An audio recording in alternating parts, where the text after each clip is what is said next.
Mobile phones technology గురించి తెలుసుకోవాలంటే మా టెక్నాలజిక్ ఛానల్ని సబ్స్క్రైబ్ చేయండి. అలాగే పక్కనున్న బెల్ని క్లిక్ చేసి ఎప్పటికప్పుడు కొత్తగా వచ్చే వీడియోస్ నోటిఫికేషన్ ద్వారా తెలుసుకోండి. హాయ్ వ్యూవర్స్, నా పేరు నాని ప్రభాకర్, మీరు చూస్తున్నారు టెక్నాలజిక్ ఛానల్. హాయ్ ఫ్రెండ్స్, ఈరోజు నేను మీకు ఎంఐ మిక్స్ బూటింగ్ ప్రాబ్లంతో నా దగ్గర రావడం జరిగింది. సో ఈ బూటింగ్ ప్రాబ్లమ్ని మనం సాల్వ్ చేద్దాం. ఈ ఎంఐ మిక్స్ అనేది 256 ఇన్బిల్ట్ మెమొరీతో 6GB ర్యామ్తో ఇది రావడం జరిగింది. ఇది వచ్చేసరికి ఆన్ చేసినట్టయితే ఎంఐ అని చెప్పి పడి ఆ తర్వాత ముందుకు అనేది వెళ్ళట్లేదు, ఎంఐ అని చెప్పి ఉండిపోతుంది. సో ఇది బూటింగ్ ప్రాబ్లం అనమాట. ముందుకి ఓఎస్ లోకి వెళ్ళడం అనేది అవ్వట్లేదు. దీన్ని ఇప్పుడు మనం ఫిక్స్ చేసి చూద్దాం. సో ఫిక్స్ అయిన తర్వాత దీని పర్ఫార్మెన్స్ ఎలా ఉంది, అలాగే దీని స్పెసిఫికేషన్స్ ఏంటనేది నేను మీకు చెప్పబోతున్నాను.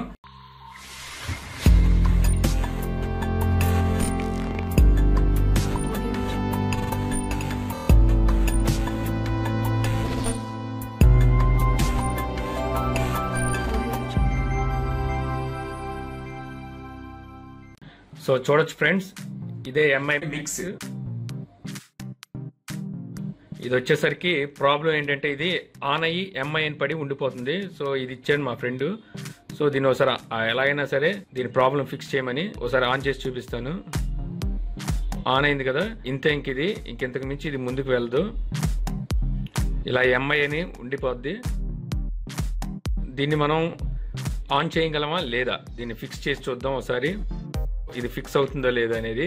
దీని గురించి నేను గూగుల్లో సెర్చ్ చేసినప్పుడు మనకి ఏదైనా సరే మనకు ఫైల్ కావాలంటే ఫర్మ్వేర్ ఫైల్ కావచ్చు, కస్టమ్ రామ్ ఫైల్ కావచ్చు, ఏది కావాలన్నా సరే మనకి XDA డెవలపర్స్ లో మనకి అన్ని అవైలబుల్ ఉంటాయి. ఈ సైట్ అనేది చాలా ఎక్సలెంట్ గా పనిచేస్తుంది. ఇందులోంచి నేను కొన్ని ఫైల్స్ అనేవి తీసుకోవడం జరిగింది. ఈ 3 ఫైల్స్ నేను డౌన్లోడ్ చేస్తున్నాను. డౌన్లోడ్ అనేది అవుతుంది, ఒక ఫైల్ డౌన్లోడ్ అవుతుంది. సో ఇది ఇంకో ఫైల్, ఇది మరో ఫైల్ అనమాట. సో ఈ 2 ఫైల్స్ నేను డౌన్లోడ్ అనేది పెట్టాను. ఇవి డౌన్లోడ్ అనేది అవుతున్నాయి. కంప్లీట్ అయిన తర్వాత ఈ ఫర్మ్వేర్ ని ఈ మొబైల్లో వేసి అక్కడ నుంచి మనం దీన్ని ఇన్స్టాల్ చేద్దాం. ఇన్స్టాల్ చేసి ఆన్ అవుతుందో లేదా అనేది ఒకసారి టెస్ట్ చేద్దాం. ఇక్కడ చూడొచ్చు మనకి స్టాక్ రామ్ అనేది డౌన్లోడ్ అయిపోయింది. సో ఇక్కడ ఈ 3 ఫైల్స్ ని ఇప్పుడు మనం మొబైల్లో వేసి ఇన్స్టాల్ చేయాల్సి ఉంటుంది. సో ఇప్పుడు క్లోజ్ చేసేద్దాం. మొబైల్ అనేది ఆన్ అవ్వట్లేదు. సో ఇందులోకి మనం ఫైల్స్ అనేవి పంపించాలి. ఈ మొబైల్ కి మెమరీ కార్డ్ ఆప్షన్ కూడా ఉండదు. ఏవైతే ఈ ఫైల్స్ ఉన్నాయో ఈ ఫైల్స్ ని మనం ఇందులో వేసి ఆ తర్వాత దీన్ని ఇన్స్టాల్ చేయాల్సి ఉంటుంది, ఆ ఫైల్స్ ని. సో దీనికి నేను ఏం చేస్తున్నానంటే రికవరీ మోడ్ లో ఆన్ చేస్తున్నాను దీన్ని. ఈ కింద ఏదైతే పవర్ బటన్ ఉందో ఈ పవర్ బటన్ ని అలాగే వాల్యూమ్ అప్ బటన్ ని రెండు కలిపి ఒకేసారి ప్రెస్ చేసి పట్టుకోవడం వల్ల మనం ఈ ఆండ్రాయిడ్ మొబైల్స్ అనేవి రికవరీ మోడ్ లోకి వెళ్తాయి. ఆల్మోస్ట్ 90% అన్నిటికీ ఈ విధంగానే ఉంటుంది. సో మీరు చూడొచ్చు రికవరీ మోడ్ లోకి అనేది వెళ్ళడం జరిగింది. ఇప్పుడు రికవరీ మోడ్ లోకి వెళ్ళిన తర్వాత ఇక్కడ నుంచి మనం ఆ ఫైల్స్ ఇందులో వేయాలంటే మనం ఏం చేయాలంటే ఈ మౌంట్ అనే ఆప్షన్ ని చూస్ చేసుకోవాల్సి ఉంటుంది. సో మౌంట్ అనే ఆప్షన్ నేను సెలెక్ట్ చేశాను. USB OTG అని ఉంది, అలాగే ఫర్మ్వేర్ అని ఉంది, క్యాచింగ్, డేటా టిక్ పెట్టి ఉన్నాయి. ఆ తర్వాత ఇక్కడ మనం చూసినట్టయితే మౌంట్ USB అని ఉంది, సెలెక్ట్ స్టోరేజ్ అని ఉంది. ఇప్పుడు మనం దీన్ని మన కంప్యూటర్కి కనెక్ట్ చేయాల్సి ఉంటుంది, కంప్యూటర్కి. సో ఇప్పుడు నేను కంప్యూటర్ కనెక్ట్ చేస్తున్నాను. మీరు చూడొచ్చు దీన్ని కంప్యూటర్ కనెక్ట్ చేయడం జరిగింది. తర్వాత మనకి ఇక్కడ చూసినట్టయితే ఇక్కడ మనకి అది కనెక్ట్ అయినట్టుగా ఇక్కడ మనకి చూపిస్తుంది అనమాట. సో దీన్ని మనం ఓపెన్ చేద్దాం. ఓపెన్ చేసినట్టయితే మనకి ఇది ఇంటర్నల్ స్టోరేజ్ చూడొచ్చు. ఇక్కడ దగ్గర 229GB అనేది దీంట్లో ఇంటర్నల్ స్టోరేజ్ అనేది ఉంది.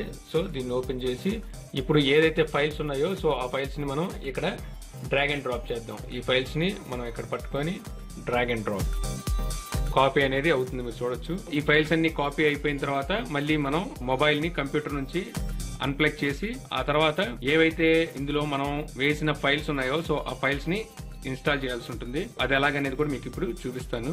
చూడొచ్చు కాపీ అనేది అయిపోయింది. తర్వాత ఇక్కడ మనం దీన్ని అన్ప్లగ్ చేసి ఇప్పుడు వీటిని మనం ఇన్స్టాల్ చేయాల్సి ఉంటుంది. దానికి మనం ఈ పైన ఇన్స్టాల్ అనే ఆప్షన్ కనిపిస్తుంది, చూసారు కదా. ఇన్స్టాల్ అనే ఆప్షన్ ని క్లిక్ చేయాల్సి ఉంటుంది. క్లిక్ చేసినట్టయితే ఇక్కడ మనకి మనం ఇప్పుడు ఏదైతే ఫైల్స్ మనం ఇందులో వేసామో ఆ ఫైల్స్ అనేవి మనకి ఇక్కడ కనబడడం జరుగుతుంది. మొదటిగా మనం ఈ కింద కనిపిస్తుంది, చూసారు కదా. సో దీన్ని నేను ఇన్స్టాల్ చేస్తున్నాను. ఆ తర్వాత ఇన్స్టాల్ ఇక్కడ స్వైప్ కంటిన్యూ టు ఫ్లాష్ అని ఉంది. ఇది మనం క్లిక్ స్లైడ్ చేసినట్టయితే ఫ్లాష్ అయిపోతుంది, అంటే ఆ రామ్ అనేది మొబైల్లో ఇన్స్టాల్ అయిపోతుంది.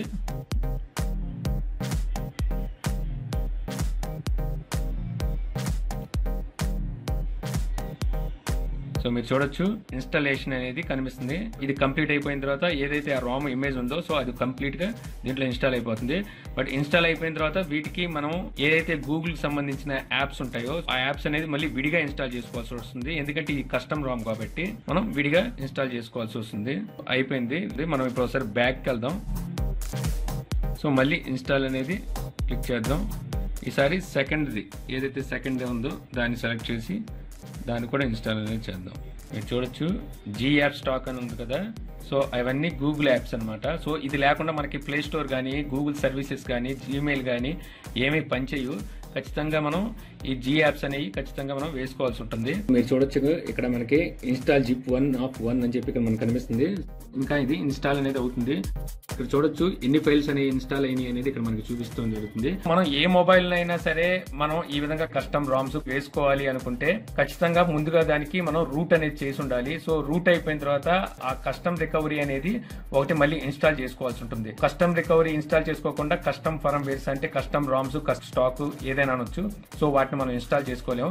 కస్టమ్ రికవరీ వచ్చేసరికి మనకి 4 అవైలబుల్ ఉన్నాయి. ఒకటి వచ్చేసరికి క్లాక్ వర్క్ మోడ్ రికవరీ, ఇంకోటి వచ్చేసరికి clock work mode touch recovery, ఇంకోటి వచ్చి TWRP రికవరీ, ఇంకోటి ఫిలిజ్ టచ్ రికవరీ అని చెప్పి ఉన్నాయి. ఇంకోటి లాస్ట్ గా వచ్చేసరికి సేఫ్ స్ట్రాప్ రికవరీ అని చెప్పి మరొకటి ఉండడం జరిగింది. సో దీనికి వచ్చేసరికి వేసింది TWRP రికవరీని దీంట్లో వేయడం జరిగింది. సో దీనికి ప్రజెంట్ TWRP రికవరీ వేసి దాని నుంచి మనం ఈ ఏ అయితే కస్టమ్ రామ్ ఇప్పుడు నేను ఇన్స్టాల్ చేస్తున్నాను సో దాన్ని ఇన్స్టాల్ చేయడం జరుగుతుంది అనమాట. మీరు చూడొచ్చు ఇన్స్టలేషన్ అనేది కంప్లీట్ అయిపోయింది. ఇప్పుడు మళ్ళీ మనం ఒకసారి బ్యాక్ వెళ్ళి ఇంకోటి ఉంది ఇక్కడ లైనేజ్ స్పీకర్ ఫోన్ 2 అని చెప్పేసి ఒకటి ఉంది కదా, సో దీన్ని మనం ఇన్స్టాల్ చేద్దాం. సో ఇది వచ్చేసరికి దీంట్లో ఉన్న ఏదైతే స్పీకర్ ఫోన్ అంటే ఏదైతే మైక్ ఉందో సో దాన్ని ఫిక్స్ చేయడానికి దాంట్లో ఏదో చిన్న బగ్స్ ఉన్నట్టున్నాయి. సో ఇది ఫిక్సింగ్ పర్పస్ చిన్న ఫైల్ అనేది ఇవ్వడం జరిగింది. సో ఇది కూడా మనకి ఇన్స్టాల్ అనేది అయిపోయింది. ఇప్పుడు మనం ఏం చేయాలంటే రీబూట్ కన్నా మనం వైప్ క్యాచింగ్ ఉంది కదా, సో దీన్ని మనం క్లిక్ చేయాల్సి ఉంటుంది. దీనివల్ల ఏదైతే టెంప్ ఫైల్స్ కానివ్వండి లేకపోతే క్యాచింగ్ ఫైల్స్ ఏమైనా ఉంటే అవన్నీ ఎరేజ్ అయిపోతాయి. సో ఎరేజ్ అయిపోయాక మనకి రీబూట్ అవడానికి చాలా తొందరగా రీబూట్ అనేది అవడం జరుగుతుంది. సో ఇప్పుడు రీబూట్ సిస్టమ్ అనేది క్లిక్ చేశాను. ఇప్పుడు మనం చూద్దాం ఈ MI అనేది ఆన్ అవుతుందో లేదనేది. సో ఇందాక మనకి తెలుసు ఈ MI మిక్స్ అనేది ఈ MI అని పడి అక్కడతోనే ఉండిపోయడం జరిగింది, అంతకు మించి ముందుకు వెళ్ళేది కాదు. ఇప్పుడు మనం చూద్దాం ఇది ముందుకు వెళ్తుందా లేదని. చూడొచ్చు ఇది ఆన్ అవడం మొదలు పెట్టింది. మనం సక్సెస్ఫుల్ గా ఈ MIని ఫ్లాష్ చేయగలిగాం మనం MI మిక్స్ ని. సో ఫస్ట్ టైం కాబట్టి లోడింగ్ కి చాలా టైం అనేది తీసుకుంటుంది. ఖచ్చితంగా ఒక 10 మినిట్స్ అయినా ఈ లోడింగ్ కి టైం పడుతుంది ఫస్ట్ టైం మనం ఫ్లాష్ చేయడం వల్ల. సో తర్వాత అన్ని సెటప్ అంతా క్లియర్ అయిపోయింది. సెటప్ మొత్తం తీసేసుకున్న తర్వాత మనం ఆఫ్ చేసి ఆన్ చేస్తే తొందరగానే బూట్ అవుతుంది. సో ఫస్ట్ టైం కాబట్టి మనకి బూటింగ్ అనేది కొంచెం లేట్ గా తీసుకోవడం జరుగుతుంది. సో ఇది వచ్చేసరికి కస్టమ్ స్టాక్ అంటారు, అంటే కస్టమ్ రామ్. కంపెనీ వాళ్ళు రిలీజ్ చేసింది కాదు, ఇది డెవలపర్స్ ఎవరైతే ఉంటారో సో వాళ్ళు డెవలప్ చేసిన రామ్ ఇది. కంపెనీ రామ్ కి ఏదైతే కస్టమ్ రామ్ ఉందో సో చాలా తేడా అనేది ఉంటుంది. ఏదైతే ఇంటర్ఫేస్ ఉంటుందో అంటే యూజర్ ఇంటర్ఫేస్ MI వాళ్ళు ఇచ్చినట్టుగానే ఉండాలని ఉండదు. సో కస్టమ్ రామ్ లో వచ్చేసరికి వాళ్ళకి ఇష్టం వచ్చినట్టుగా వాళ్ళు డెవలపర్స్ డెవలప్ చేయడం జరుగుతుంది రామ్ ని. ఆన్ అయిన తర్వాత దీని యూజర్ ఇంటర్ఫేస్ ఎలా ఉంటుంది అనేది చూద్దాం మనం. అలాగే ఈ మొబైల్ కూడా ఒకసారి మీకు మొత్తం అంతా ఎలా వర్క్ అవుతుంది, ఈ మొబైల్ స్టైల్ గా ఉందా లేదా, మొబైల్ హ్యాండీగా ఉందా లేదా, లుక్ ఎలా ఉందనేది కూడా మనం ఒకసారి దీని గురించి విశ్లేషిద్దాం.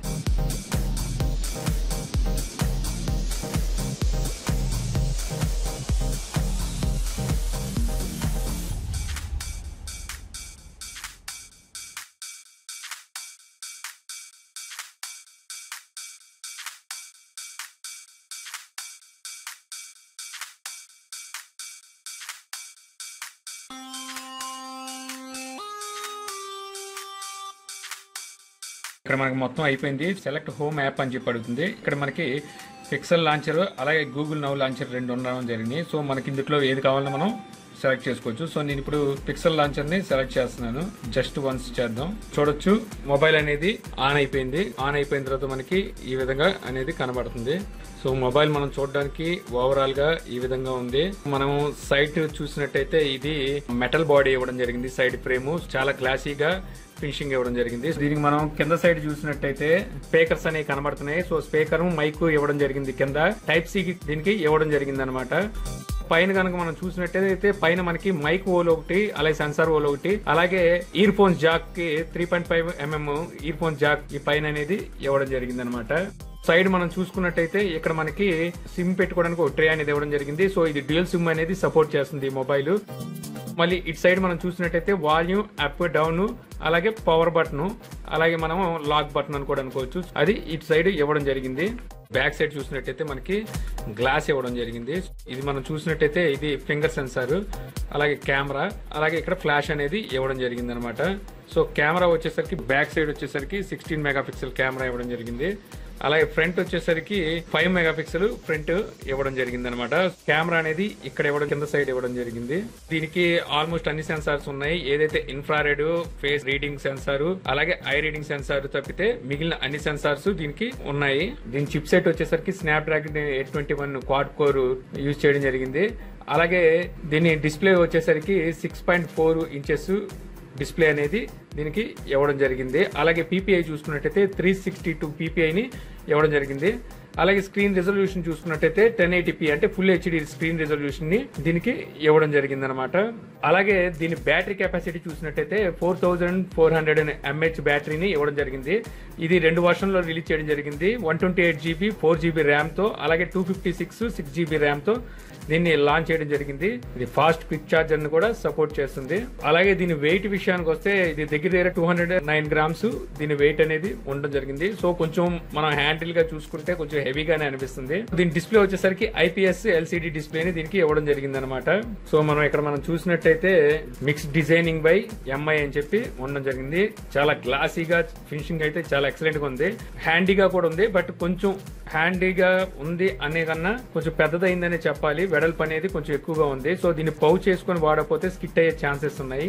మొత్తానికి ఓవరాల్ గా దీనికి ఉన్న ఫ్యూచర్స్ ఇవి. దీన్ని మొత్తానికి ఏదైతే దీంట్లో ఉన్న ప్రాబ్లం ఉందో సో ఆ ప్రాబ్లం సాల్వ్ చేసి దీన్ని మళ్ళీ ఆన్ చేయగలిగాము. ఇదే విధంగా మన దగ్గర ఉన్న ఏ మొబైల్ అయినా సరే ఎప్పుడైనా ప్రాబ్లం వచ్చినట్టయితే మనం XDA డెవలపర్స్ వెబ్సైట్ లోకి వెళ్లి మన మొబైల్ ని మోడల్ ని సెట్ చేసి అక్కడ ఇచ్చే విధానాన్ని బట్టి మనం మొత్తం గైడెన్స్ ఫాలో అయ్యి మన మొబైల్స్ ని మనం ప్రాబ్లం ని ఫిక్స్ చేసుకోవచ్చు. సో దానికి కొంచెం కొద్దిగా ఇంటర్నెట్ అవగాహన, అలాగే కొంచెం టెక్నాలజీ మీద కొంచెం అవగాహన ఉంటే చాలు. సో మన మొబైల్స్ ని మనమే రిపేర్ అనేది చేసుకోవచ్చు అనమాట.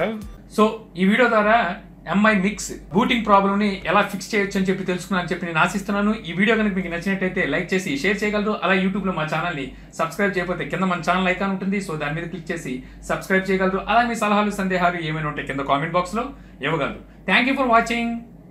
జై హింద్.